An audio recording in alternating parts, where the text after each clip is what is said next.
For those of you who do not know me, I am Guido Giordano. I am an adjunct here at John Jay.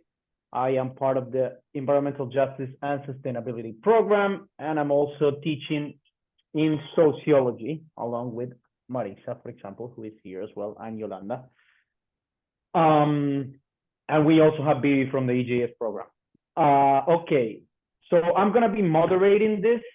This is a series of workshops that we have been putting together since last fall, if I'm not mistaken. This is a TLC, Teaching and Learning Center initiative. We have worked with Gina with this and with the support of Angela Crossman as well, and the whole TLC team. And the idea was to have this practical, inclusive teaching workshops. The rationale behind them is not only to meet, discuss, talk, but also that each of us gets something specific, pragmatic, if you will, practical tips out of it. And we also tried to have these workshops function or be placed in moments through the semester where they might be useful. Reason why today's workshop is related to making the most of end of term feedback. And we are talking about the feedbacks that we get or might get from students. We as faculty members, we are assessed by our students, just like, or conversely, as we assess them, but of course with different criteria. And the idea today is to talk about that. And for that, we have these two great colleagues, Emese. I got it right? The name, I got it right? All right. I was just practicing that. Emese is gonna guide us through the process of these evaluations. And then she's from the psychology department. That's one thing I wanted to say. And then Marisa, who is in the sociology department with me, is gonna speak a little bit more focused on the result or what to do with these evaluations. So I leave the floor to them without further ado. And if you need anything from me, I'll be here, and then I'll just help moderate the roundtable Q&A session or parts. All right, go. Thank you so much, everyone. Thank you so much.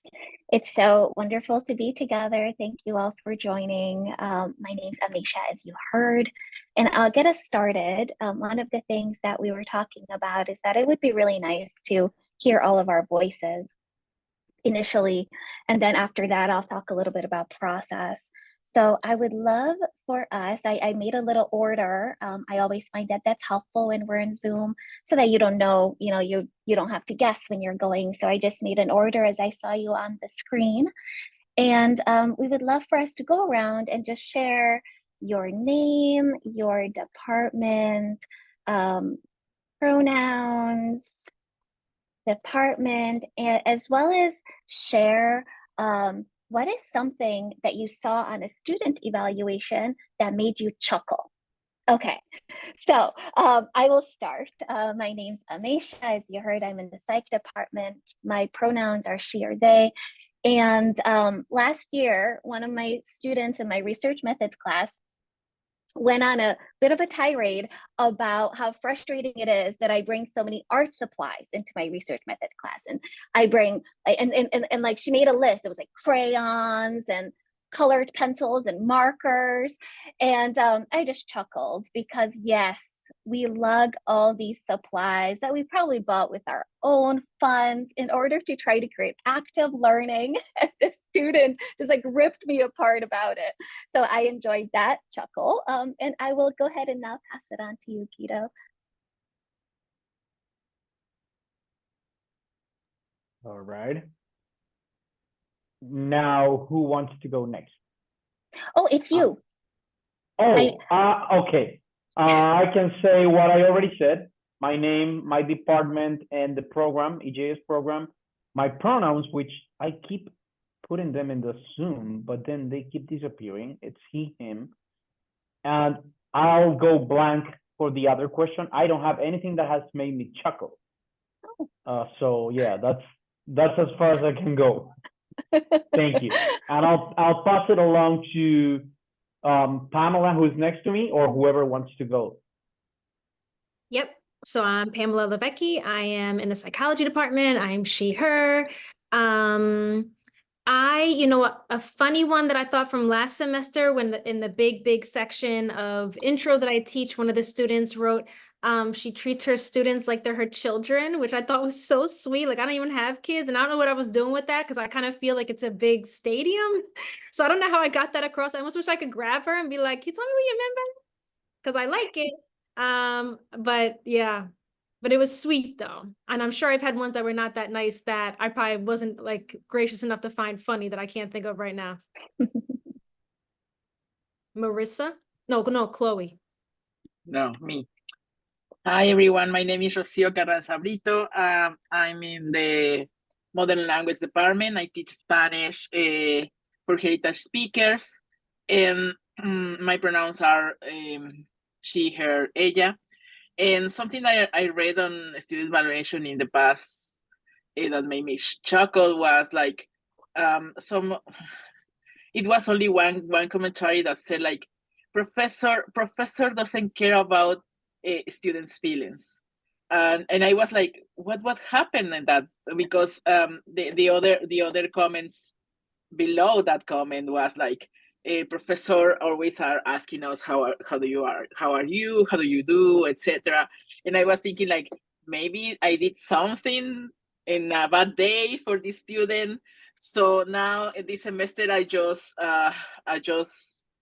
make a check-in every class at the beginning of the day, you know, and something that I learned in my seminar on resilience with Gina is like checking in on students during the class and the end. No, so I did this last day of the classes and for last week on classes on Thursday, I made this activity about like what did you learn from your classmates in one word, no? And it was like I could see in their faces like surprise, like what?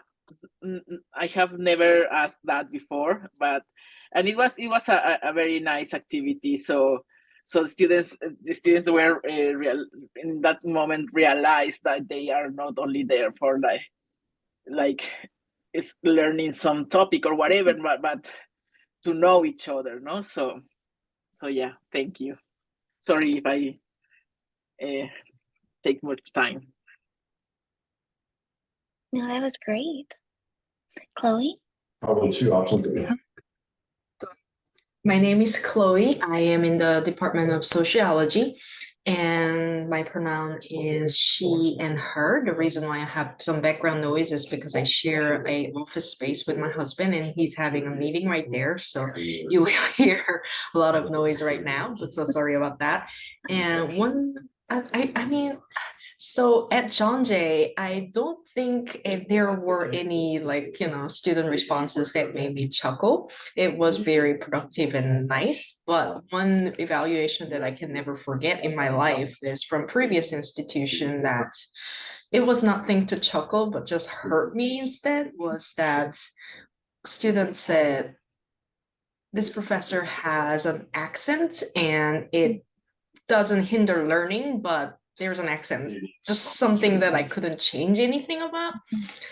So that was just something memorable, I guess, that I would share. But anyway, but at John Jay, like everybody have been really productive in commenting and really nice. So whenever I read my evaluation, I'm really happy. So yeah, that's it. Thank you. Hi, everyone. I'm Marisa. I'm in the sociology department. I'm going to be talking more later, so I'm going to keep this brief.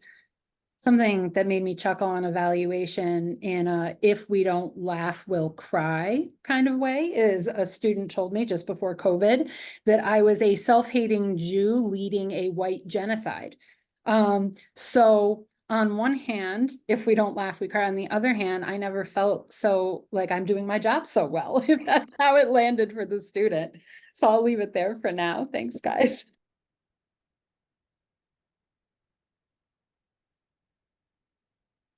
Would you like to go, Yolanda? Hi, my name is Yolanda, and I teach in the sociology department, and my pronouns are she, her. I've been, wow, there's so many to choose from, but I'll stick to the more recent ones. And lately what I've been getting is, she reminds me of my titi, and titi is the Spanish term for auntie. You know, so they say it in a way that I guess is familiar, like I'm familiar and maybe caring. And I always joke back, and I think I told Marisa at one point, as long as they don't say I remind them of their grandmother, we're good, right? So, but I think lately it's been a lot of like that. I've been getting that quite recently. Oh, she reminds me of my titi, but in a good way or something like that. Hi, I guess I'll go. I'm sorry again. I'm off camera because I'm in the street. I'm Vivi Calderaro, she, her, hers. I'm in the ISP program and the EJS program, and this is my second semester. I can't recall any chuckling comments from last semester's evaluations, but I appreciate the idea that we should take it with a grain of salt or actually some humor. My experience was out of two exact same classes, one early in the morning and one early in the morning and one late in the afternoon, was that the morning one was not really responsive to our teaching, and then the afternoon was like so happy about the teaching. So the exact same class, everything. So I was quite startled with that result. So I'm here to learn more about how to take positively what students think about classes. I'm a little lost, to tell you the truth, but I know we need them. So here we are. Thank you. All right. Thank you, Vivi. And Kendra, I think, right? Hi, everyone. Yes, my name is Kendra Doychek. I am in the psychology department. My pronouns are she, her. And I guess something that made me chuckle, not in a haha, this is funny kind of way, but just in a huh kind of way. I got someone who asked on the evaluations, do professors not talk to one another? We have lives, and complaining about my reading workload. And the chuckle came from the fact that, unfortunately, no, we don't always talk to each other. And I teach in the master's program in forensic psychology, and I can say that's especially true there. So yeah, food for thought for me, definitely. And also it's a grad program, so mixed feelings on that, but. All right. I don't know if Gina is able to share. She might not be. Then the next one will be done. I Carla can just jump in said- Oh, you can jump in? Great. So Gina. because I have a good short little story about evaluations. So I'm the Teaching and Learning Center director.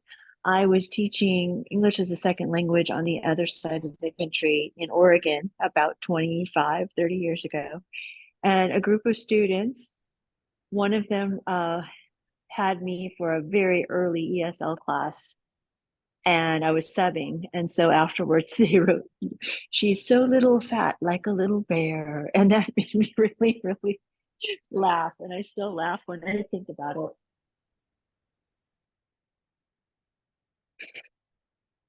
Oh, our students. That's All a good right. tip to Carla's in the chat. She had a student comment on her glasses, so that made her laugh at the irrelevance too. Yes, yes. Thank you, Carla, and thank you, Marisa. And then I think Utku is the only one left, if I'm not mistaken. Hello, I'm on the move. So excuse me if I can't participate too fully, but I'm Utku from the Political Science Department, and I'm a lecturer, and can't think of a chuckle necessarily that I had during the evaluations, but somebody said I needed a raise. That was a chuckle. So, I can't think of anything other than that right now on the spot. But yeah, usually I'm nervous about those things. And they usually turn out well, but it's not entirely pleasant to be assessed.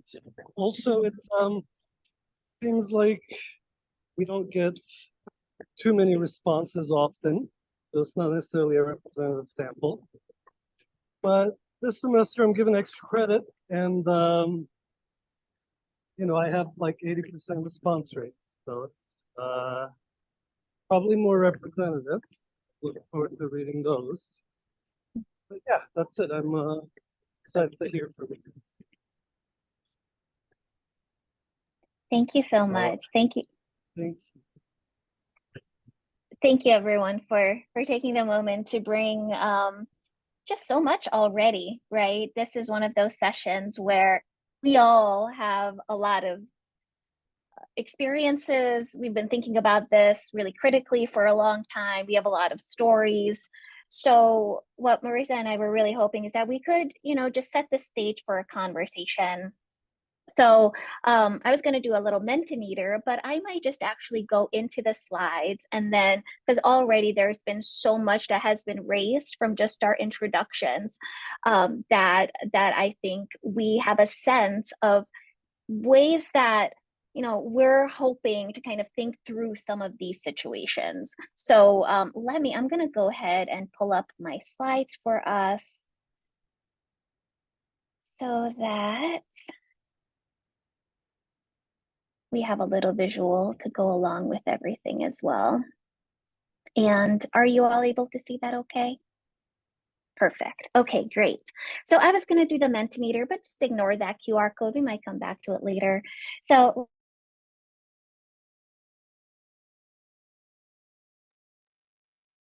you know, you're kind of thinking about how can we get more people involved. And also my apologies. I'm at John Jay and I keep getting notices that my internet is unstable. So hats off to John Jay Wi-Fi making things fun for all of us. All right, so first of all, I want to create a space, and feel free anytime that you want to unmute, or if you want to put anything in the chat, please do. But one of the things that I wanted to kind of raise is what has already come up. You know, Chloe, you really opened the door for us to kind of discuss the way that this tool, the evaluations that happen are imperfect. And not is it imperfect in an anecdotal sort of way, but we have ample research raising concerns about it. So we have ample research looking at that, generally speaking, male teachers are going to be perceived as more competent and as having stronger class leadership skills than female teachers. We have ample research showing that faculty who are Black and Brown are going to receive lower evaluations than white faculty when everything else is the same. And most unnerving, perhaps, is that teaching evaluations seem to show little to no correlation with learning in terms of test scores, in terms of how students do in future classes in their departments on their way to their majors.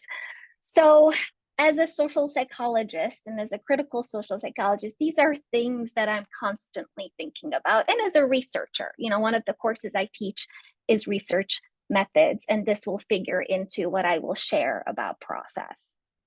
So there's a new study that I just heard about recently that was so elegant that really demonstrates a lot of these concerns. They had one course coordinator, it was a white woman, but they had like 16 courses, and the students only interacted with this one course coordinator, but they had perceived differences in terms of who was teaching the courses. So all communication went through this one coordinator, all like emails, the course was completely designed, everything was taught in the same way by this one person.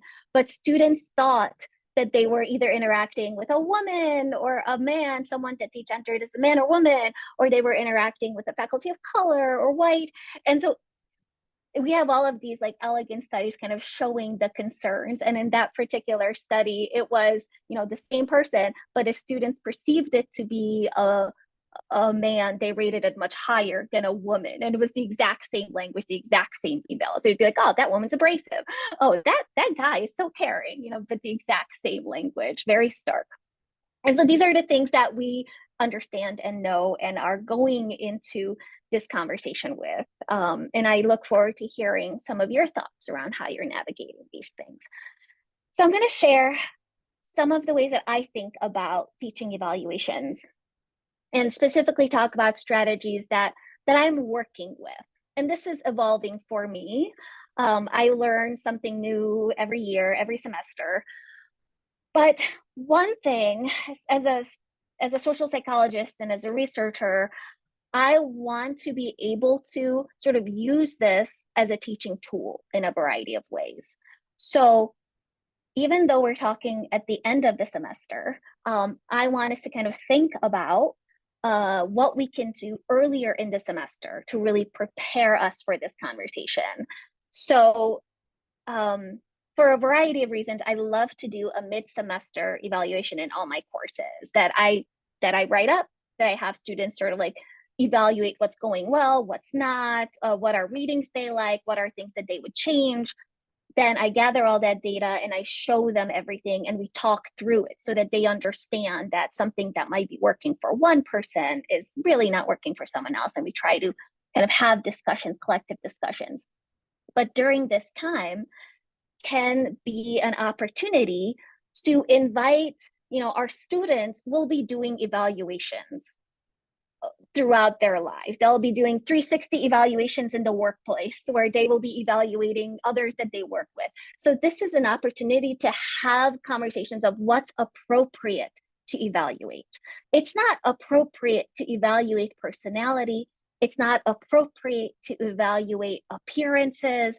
And in fact, implicit bias leads us to evaluate women's appearances, people we gender as women. And so having explicit conversations early on so that they're not only prepared to kind of think as, you know, informed adults about this process, but they're also taking that further into the workplace.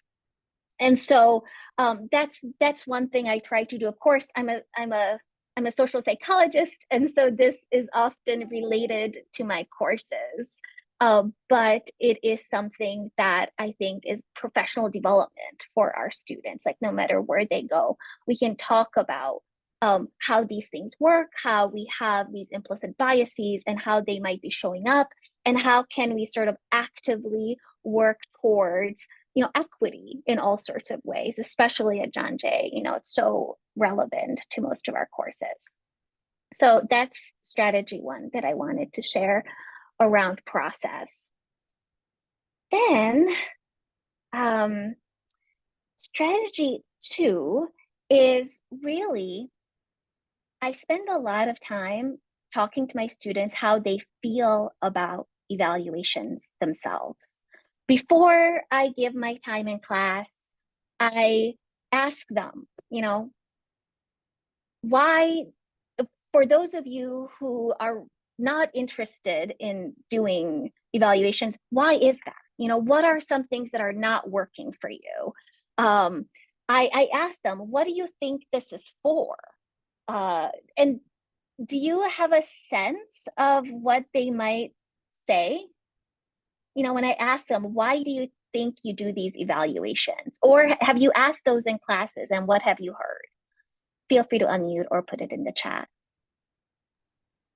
On Thursday, they raised their hands and they were like, do these go in your file? Do these help you get a raise? And I was like, they can.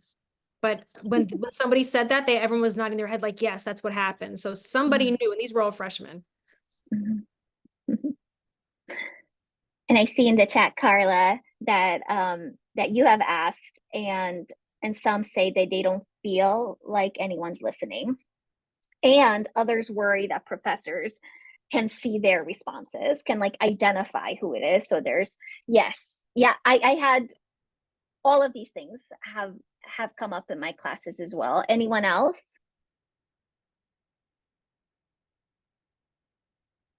What are some of the experiences you've heard from your students, or what they think this is for?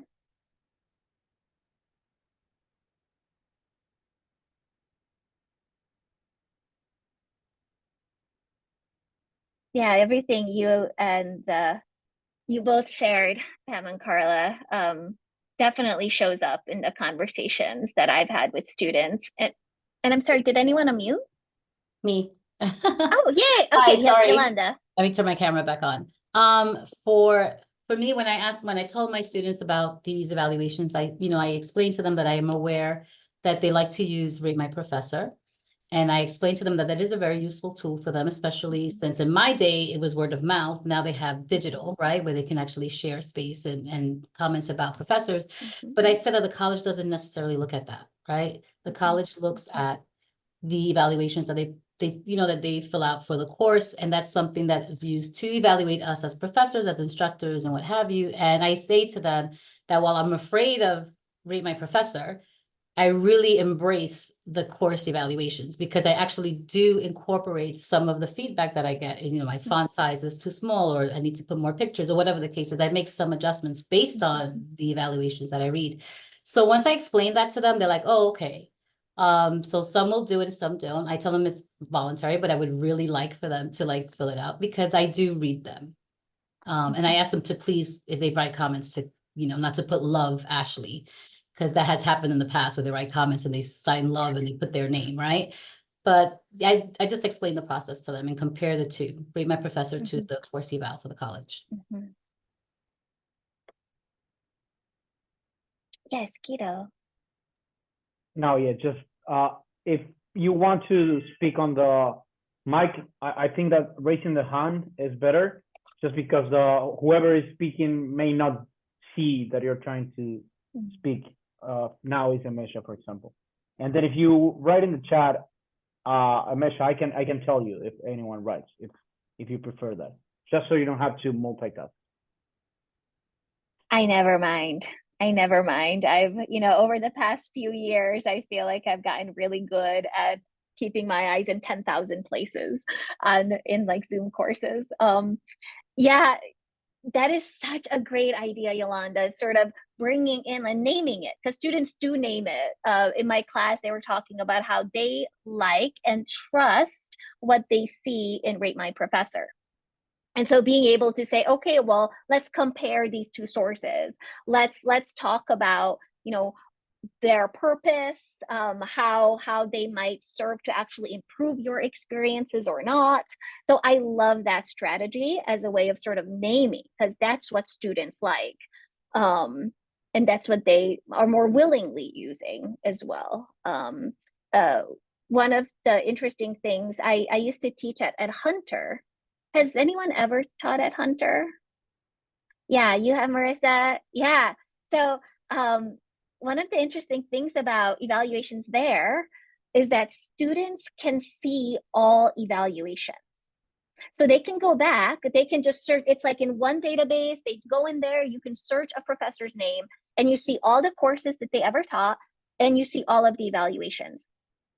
And that is better than Rate My Professor. I felt like I was not convincing students to do student evaluations. It was not a battle because it was it was self-rewarding for them, knowing that they were making this available to everybody. So being able to sort of hear how students feel about things, what are the barriers, it's just good information for us for all sorts of reasons. But I find that often a lot of students, like you were saying, Carla, don't even know exactly what happens with this. So they don't quite understand the purpose of it. because it's just something that happens at the end of the semester when they're already stressed out about everything that has occurred and everything that is still ahead, and are kind of overwhelmed, and then they won't ever see it. So being able to have these conversations, validate their concerns, encourage them to talk about what would make it better, and then if we can find a way to take it to our departments, take it to the college, and hopefully improve the process, is something that I find students appreciate. At least making room for this, making room for their feelings, and then having a full understanding of why we do this. And then, of course, we should chat a little bit about how we motivate our students. What are ways that we incentivize if that's what we do? And I just want to say a couple of things because I would love to hear your thoughts too about this. I want to say that one, research shows that incentivizing works. Like you were saying, Utku, you will get, and research does show it's about 80% is going to be a pretty good response rate when there's incentives involved, some sort of an incentive. There are lots of different ways to think about these strategies, and you might even, some of us might have some concerns about them because of what that introduces into the relationship. Becomes a very sort of consumerist model, transactional, and potentially unethical, depending on one's sort of perspective on data and the best way to get data. So these are some things that both research has done in order to sort of motivate students to complete them. Because otherwise, as we know, we're going to get the students who really love us, who are motivated to fill it out before they even come to our classes.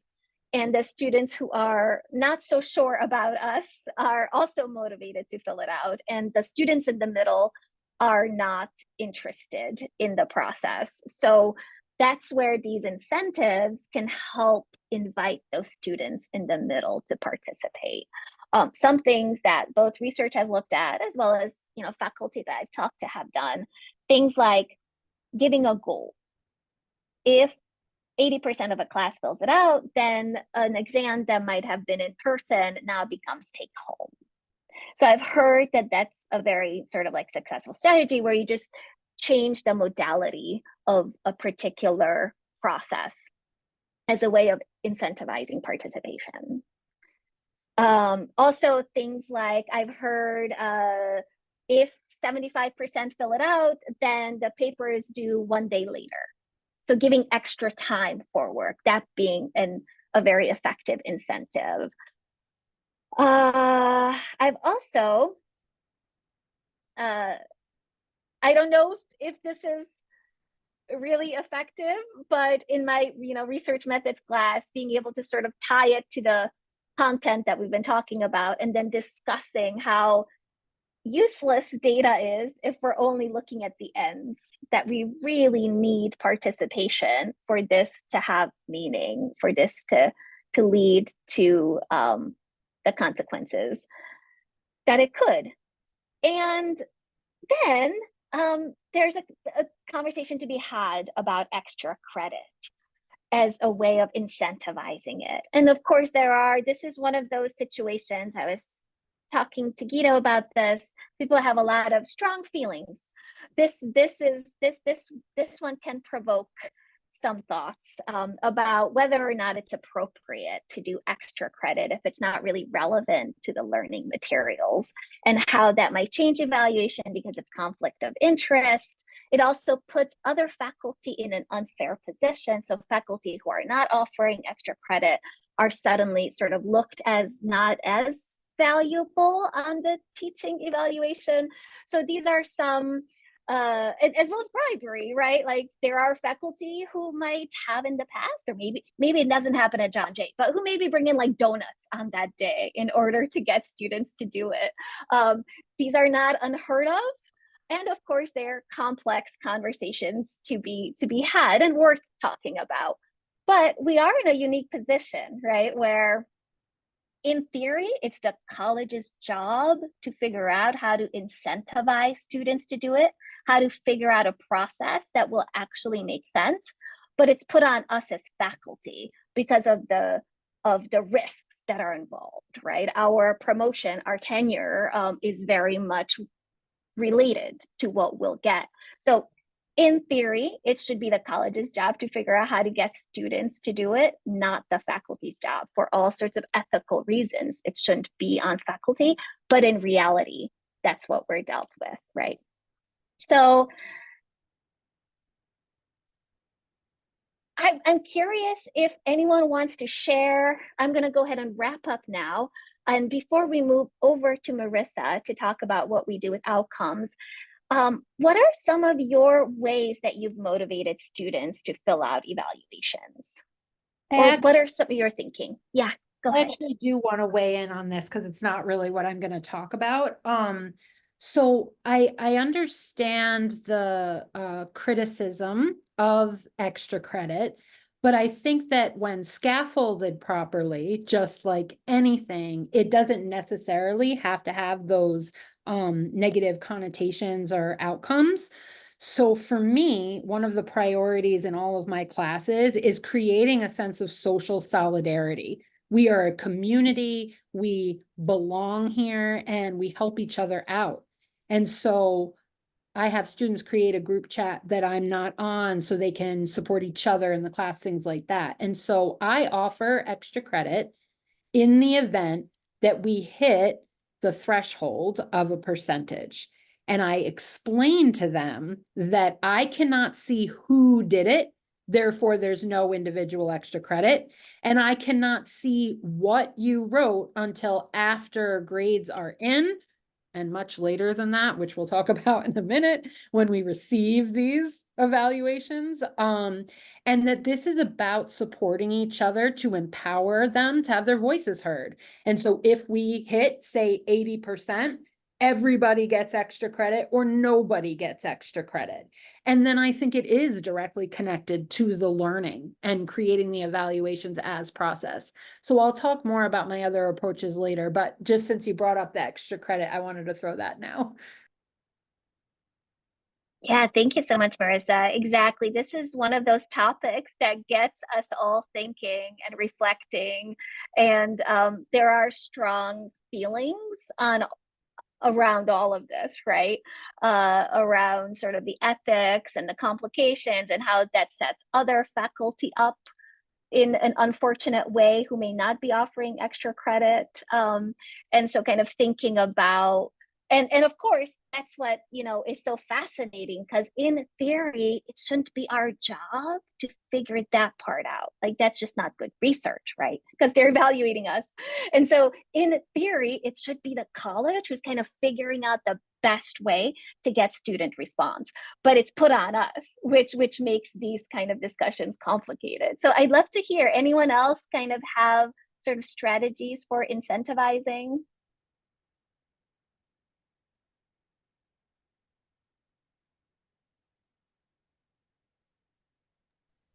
I mean, I'm just thinking this is not something that is from us, but because you said like it's institution's job to actually push for the student evaluation. My previous institution changed their policy. Student cannot register for their course.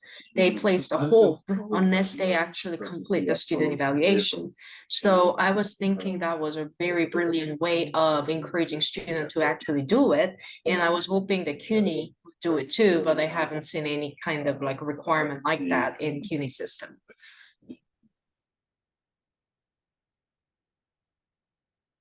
Yeah, I'm sorry, go ahead, Pam. This made me wonder right now. I was thinking, because I always try to get my classes to fill them out and I never get 100% and they're all sitting there. But I almost wonder, does some really not know what to say, even if it's a rating scale, because they haven't been paying attention to those particular markers in that way. And they're just like, I don't know. So it's not even necessarily that they don't care. They may not know. So I almost wonder, should we get a blank version of that and say, this is what we're going to ask you about the end. Pay attention to how it goes as we go along. Maybe that would help thinking about it.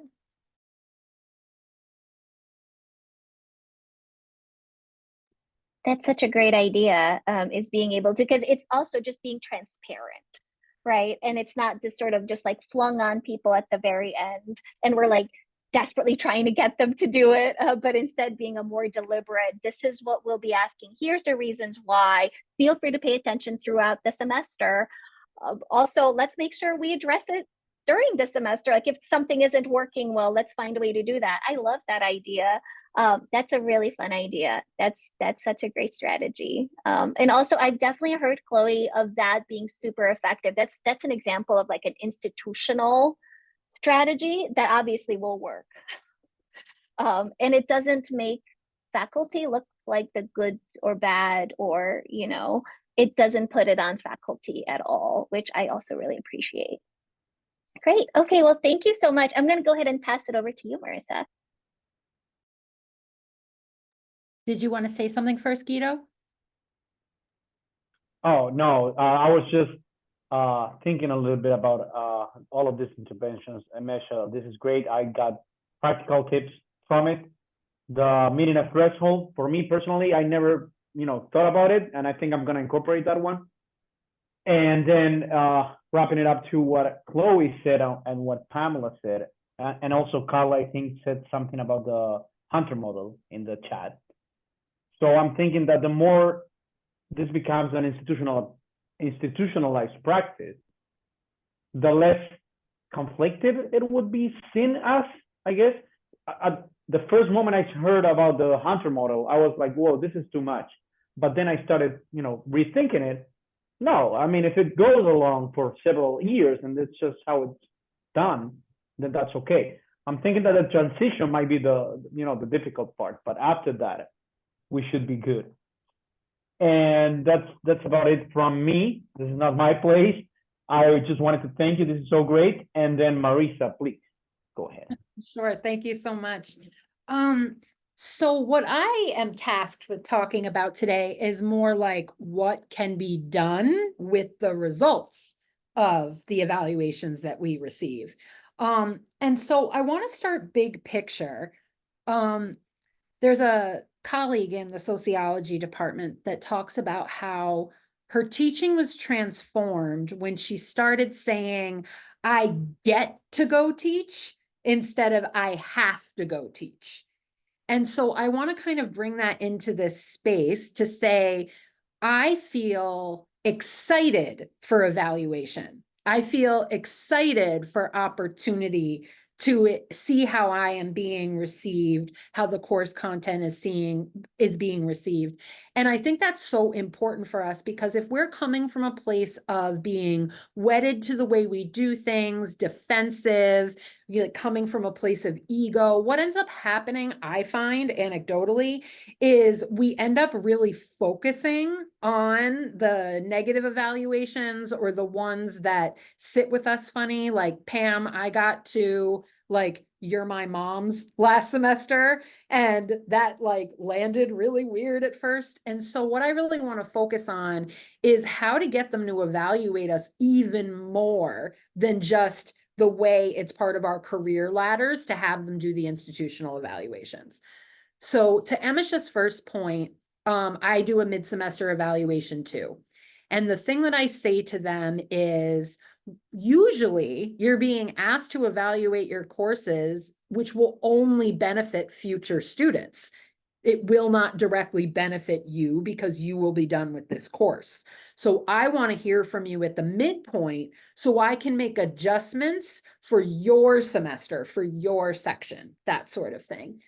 And then I do the same kind of evaluation at the end of the semester as well. So I'm working with 3 total products when it comes to my evaluations: the institutional evaluations, an anonymous survey that I design and pass out to students that has different questions than what they ask institutionally. And then the conversations, both mid-semester and at the end, use a framework called Start, Stop, Continue, which is a pretty common evaluation method where you ask students, what's one thing I don't do that I should start doing? What's one thing that I do that I should stop doing? And what is something I do that's really important to you that I continue doing it, right? Stop, start, continue. And I have these conversations verbally because there is an opportunity to give me feedback anonymously, but sometimes, much like a focus group can be a better research method than an interview. It can get students thinking about things they might not have and get them out of their shell. So I just wanted to begin by saying that I lean into evaluations. I give them more to evaluate. I make it a part of the class that they are expecting, which is easier when you're teaching sociology or social psychology like Emese than STEM classes and stuff, I'm sure, but that's my way to get as much information as possible. So then I take these sources really, really seriously in future course design. So what I mean by that is I'm practically reactionary as a way to do the trial and error that it takes to see how different things land with different students. So if I'm getting, you know, a significant number of students rendering the same critique, I will listen. Like, despite my preference, despite my better judgment, I'm like, all right, I'll try that. And I think that the other thing I want to mention before I go into the examples is Emese was talking about this being professional development, right? That will engage in evaluations throughout our lives, and that there are some things that are appropriate or inappropriate to evaluate. And I kind of take that frame off, and I'm like, you know, you're going to get other professors that are helping you with professional development constantly, like how to write a professional email, what is not an appropriate thing to comment on in an evaluation. Instead, I'm just like, have at it. And I will weed through what I'm not going to listen to because you shouldn't have said anything about my appearance or something or whatever, right? So I just want to say that as a preference. So I want to talk about 3 examples of questions that I asked and responses that I got and changes that I made. But before I dive into that, I was wondering if anybody had any like questions, comments, personal applications about the general umbrella view that I've given so far. Yes, John JTLC. Hi, Marissa. This is Jake. Hey, Jake. So for those of you that don't know, I'm also an adjunct in the science department. I teach our Intro to Physics courses, 101 and 102. My question, I guess, is what do you do when you get conflicting feedback? I always Some get students really like this that I'm doing, and some students really dislike the same thing. Yeah, so when I'm really leaning into this, I have the opportunity to teach multiple sections of the same course and I will play, right? So I'll try one thing with the next section of the class and a different thing based on the conflicting feedback with another, and then kind of see how it lands. But I am a full-time teaching lecturer, which means that I have an infrastructure and a position that allows me to play with course design that much, to play with assessments, to consider those things. And I think that we really need to think about whether the other inequalities against adjuncts also creates a disadvantage in being able to make big changes to your courses every semester. I also think we have to think about departmental approach. Like Jake and I have talked about this at length, but the science department has pretty standardized courses. They have course coordinators and standardized syllabi, so there's not as much room for instructors to play as there is in other departments. So I think it's really important that we consider these like structural things as well. Does that answer your question, Jake? Absolutely. Thank you. Of course. Okay, so if there's nobody else who wants to comment at this point, I just want to give you some examples.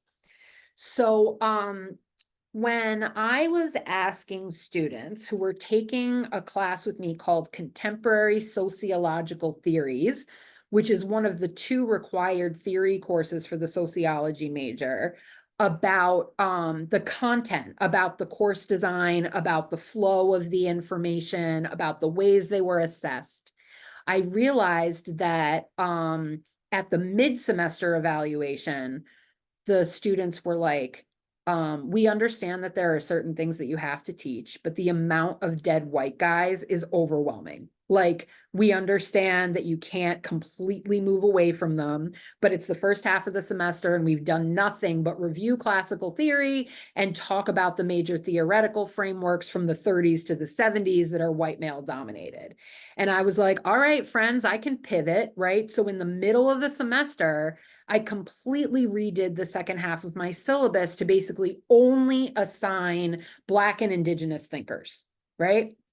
And so at the end of the semester, when I got further feedback, they surprised me. Like, I thought I did the thing. I followed the 7 principles. I decolonized my syllabus. And they said, Professor, we really appreciate getting to read like Black and Indigenous theorists, but as a predominantly Latinx class, we still feel left out of what you added. And so now when I teach the course in a broader section on different theories of race and ethnicity, we do a whole day on Latinidad. Like, what does it mean to even have this category of human beings? How does it work in different aspects of sociology in terms of group affiliation, identity, pride, all that kind of stuff? And that resonates much more with the students. And it's not throwing, oh, Yolanda, I have to say it, throwing the baby out with the bathwater. Yolanda was telling a story about the 19-year-olds having no idea what that expression meant. But, you know, it's not to say that you move away completely from the content that they thought was boring and problematic. And it's not that you completely abandon the Black and Indigenous scholars, because there were folks that wanted that kind of thinking in their course as well. But it's finding ways to kind of build it in for everyone, like, and making sure that everyone feels seen and respected and heard in their lived experiences, even in a theory class. So does anybody want to discuss anything related to that particular example?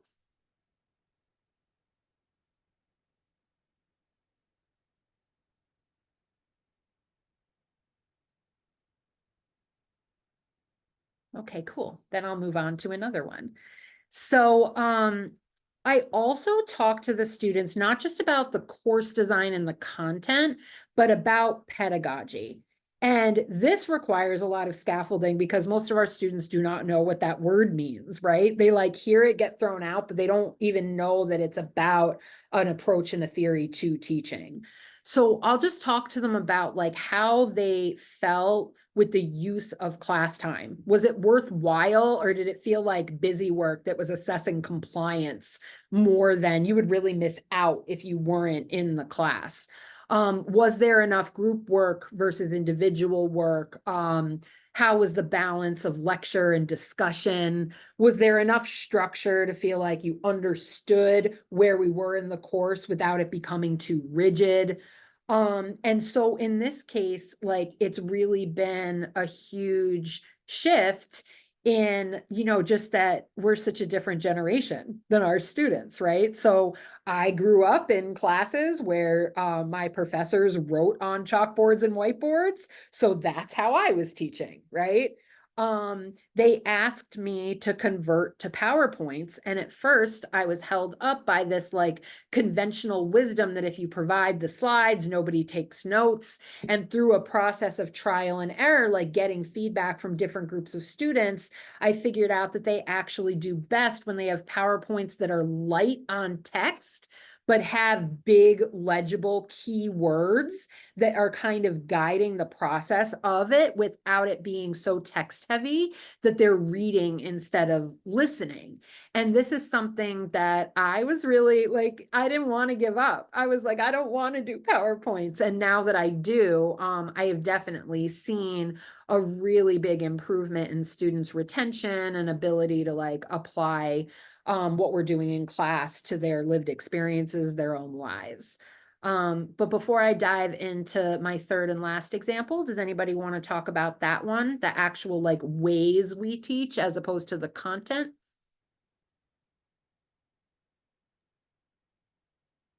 Yoli?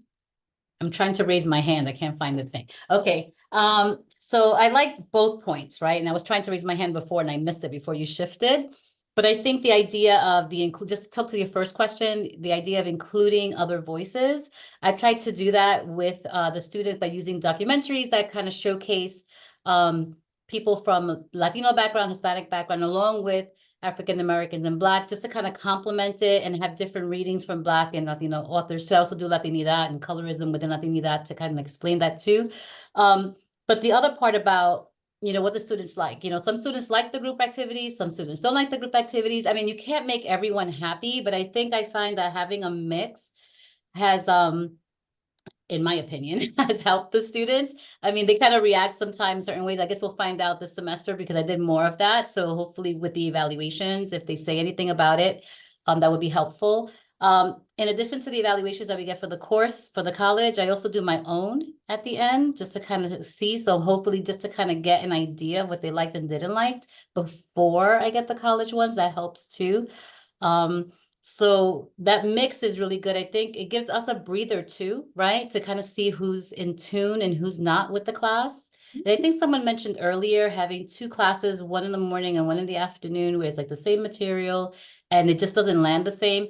I experience that every semester. There's always that one class, and sometimes they're back to back. It's like I do the same thing, like literally do the same thing, and it just lands differently, right? I mean, so we have like little to no control over that, but for the classes that doesn't land that well, I tried maybe to increase more class participation by maybe engaging them in an activity, which is a strategy that I actually got. I think it was Marisa who actually gave me an idea once on my way to the class that I was dreading, right? Because I'm like, oh my gosh, they just don't, participate, and it actually works. So having that diversity and being able to pivot, even if it's on the same day that you're going to have a lesson, I think has worked too. Not being so married to that syllabus that we spend so much time on, because sometimes it looks great on paper, but doesn't really land well with the students.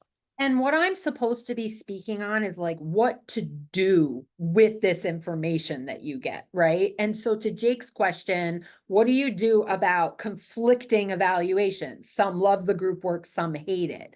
What I do with that is I use it to narrate and open the conversation, right? So we're going to do some group work today. I know some students feel X, Y, Z, but these are the reasons that I think it's important that we do this in groups as opposed to as individuals.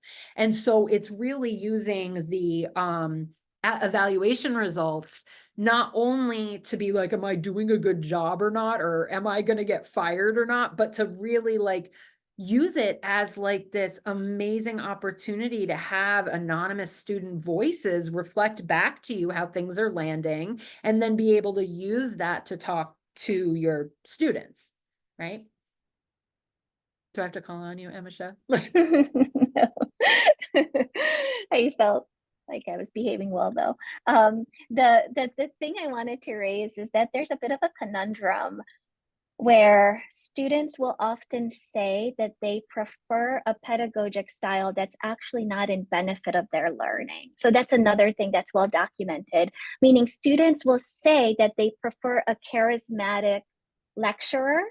They will rate them higher, even if it doesn't correlate with learning. Like it feels nice to be entertained by a lecturer, by like someone lecturing in a very entertaining way, but that's not the same as learning. And active learning often ends up being lower rated on teaching evaluations because students feel like they're teaching themselves. They'll say, well, that's active learning when you're figuring things out. So that's a bit of a conundrum around how like the pedagogy sort of matches on like teaching evaluations, and then how do we navigate that? I think is complicated, but I just wanted to sort of name that's something that I come across for sure.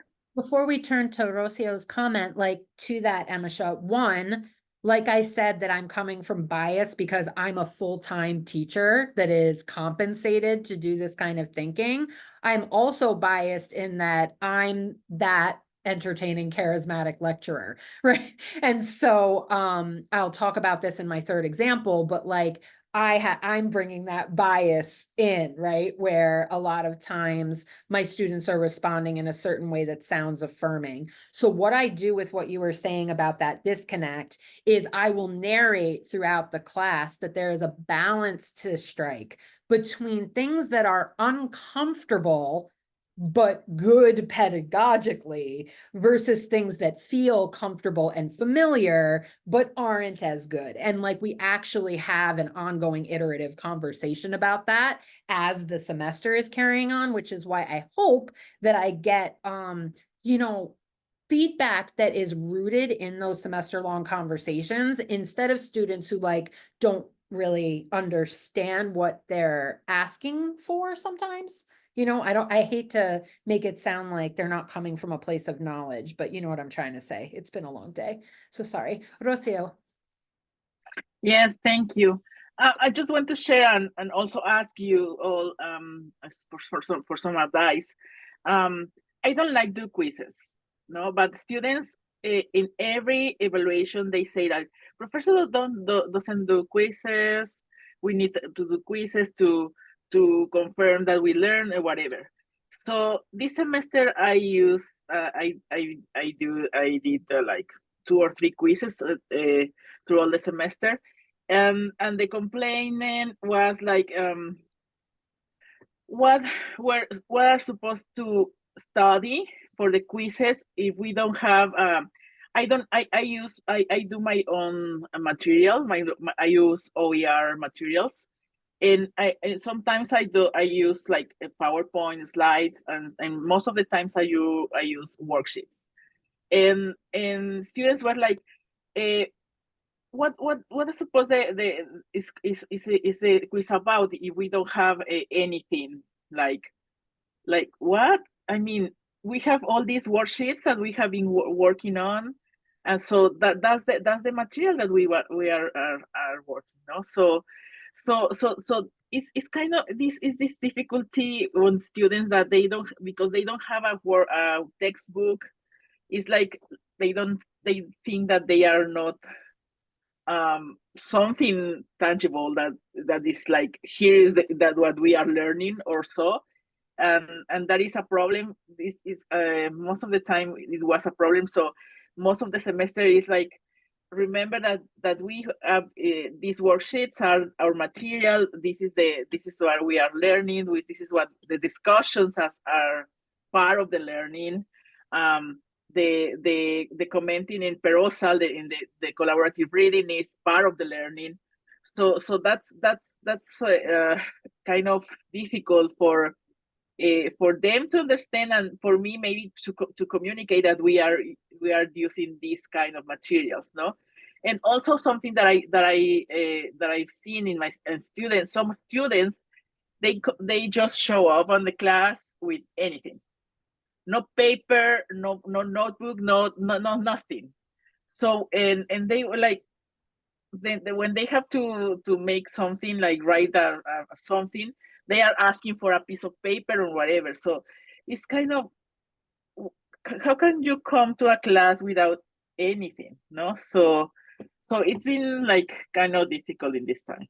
Yeah, absolutely. I think that that's where like it might feel repetitive for us, but the way we think about it in sociology is a lot of our students don't have what we call like the cultural capital to be completely acquainted with these institutions of higher education that have such deep roots in white supremacy and that are so linked to their high school experiences that were that way. So a lot of the students that are here because their parents said go to college or fire, right? Like not because they have a genuine intellectual curiosity to be here. Or a lot of them are taking what they learned to survive in high school and thinking that that is going to be a direct transfer to college, which is just high school part 2 or something. And that's where I think that the communication all semester is so key. Like, I feel like we're constantly transmitting to them not only the content of our courses, but study skills, you know, things that might have been familiar from high school that we should be happy that we're starting to get away from, things like that. I also think that with the quizzes, that's something that you can like discuss with them. You know, why do you need a quiz worth points to incentivize studying for this course? Why is it that you aren't invested in making sure that, like, especially for your class, that like you don't lose your Spanish, right? Like so many of my students have like written these sad essays about being, they call it no sabo. Like, I don't know Spanish, is that what that, right? And so like coming from a place of intrinsic motivation rather than like punishments and rewards is something that they need to like be taught and like to be empowered and to get excited about. And I mean, at least in my approach, which kind of segues into the last thing I was going to say, which is that like I mentioned, I actually let my students comment on things that maybe is inappropriate, maybe it's gendered, maybe it's racialized, but I want to connect with them. And so I'm willing to have them comment on my affect, my style, my persona, that sort of thing. And so the reason that I bring this up, that I think it's really important, is when I was in my doctoral program, I was given all of the conventional wisdom about teaching while you're a PhD student. Prioritize your own research and coursework over the students. Put as little in as possible. Use a textbook that has text banks and PowerPoint presentations. And in addition to all of those technical things, I was also told, especially because I was only 30 at the time, create distance between you and the students in order to preserve your authority and expertise. And so when I first started teaching here 11 years ago, you wouldn't have even recognized me. I was in pantsuits and pumps, like trying to perform college professor, and the students weren't engaged and they wouldn't talk to me. And I was yet another white teacher who was going to say all the right things and then leave them behind. And so I let them tell me what they thought. And they said, loosen up, be yourself, tell jokes, curse, be casual with us, like don't create distance. And I don't know if Chloe is laughing because I've done this like maybe overkill, like the opposite, to the extent maybe I'm too unboundaried and available to my students. But I think in terms of learning, it's been tremendous. And so there are times when an unconventional question can be helpful too.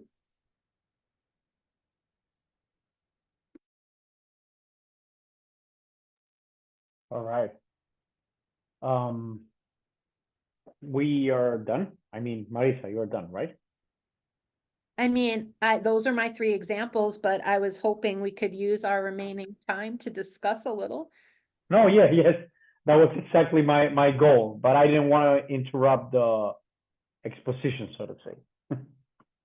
All right, great. Well, thank you again. And thank you. I also got some practical tips from your part. We have about 4 minutes left. We have some applauses there.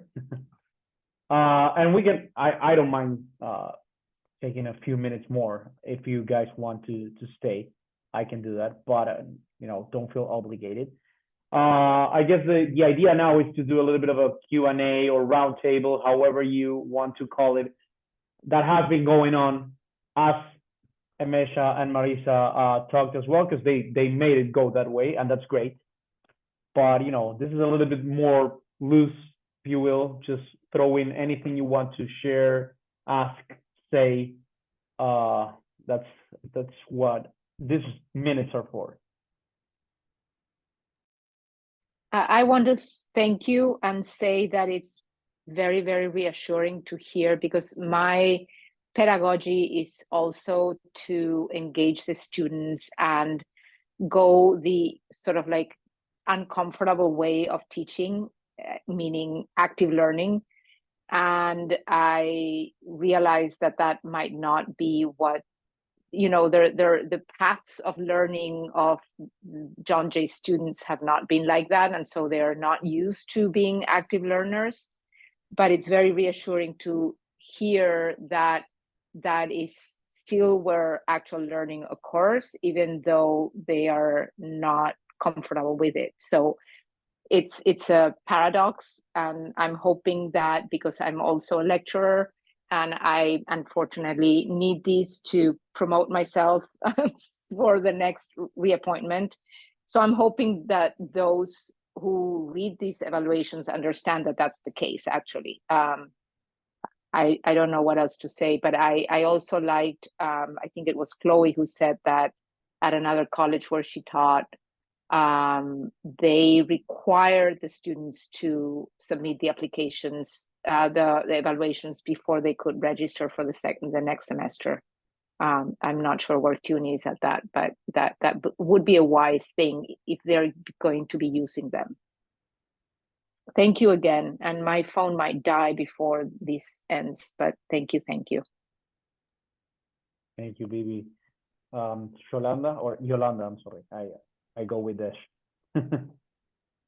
Okay, I want to thank you both also for doing this. I know that some people might think like, why are you even there? Like, haven't you been around for a long time? But the thing is that I believe that there's always something new to be learned. And I actually learned a couple of things today that I will definitely take into account, implement also as I move forward. I learn from my students every day, and to speak to being genuine, Marisa, about being yourself, I think it's really important. The students see right through that fake stuff and they do not like it. And I think it's important to be genuine. I tell my students at the beginning of the semester, when I'm angry, when I start speaking Spanish, because that's the only time I speak in Spanish. And sometimes I'm like, mira, ¿qué pasa? In the classroom. And they're like, oh, the professor got upset, And then they start to laugh about it because it's kind of like a joke, right? But, to be real and be genuine, I think is important. But also to have these kinds of, workshops, I think it's important. Like I learned a couple of things that I will be implementing. So thank you very much to the both of you for this. I appreciate it. All right, that is so good to listen to, because that's basically the goals of these workshops when we thought about them, and when we looked for the persons to be facilitators. We were hoping that was the case, and I got to moderate all of them, so I got a lot of tips. We're kind of in time. I just want to, I don't know if Gina or Jake want to say anything. I don't want to keep them here if they have to go, and that that applies to everyone actually, but I'm staying for a little bit longer until everyone goes. So any other comments, bring them in. All right, Kendra. Okay, bye everyone. I'm gonna go off to teach. Bye all. Thank you so much. Thank you, Bye, everyone. Emese. Thank you so much. Emese. Good luck with the finals.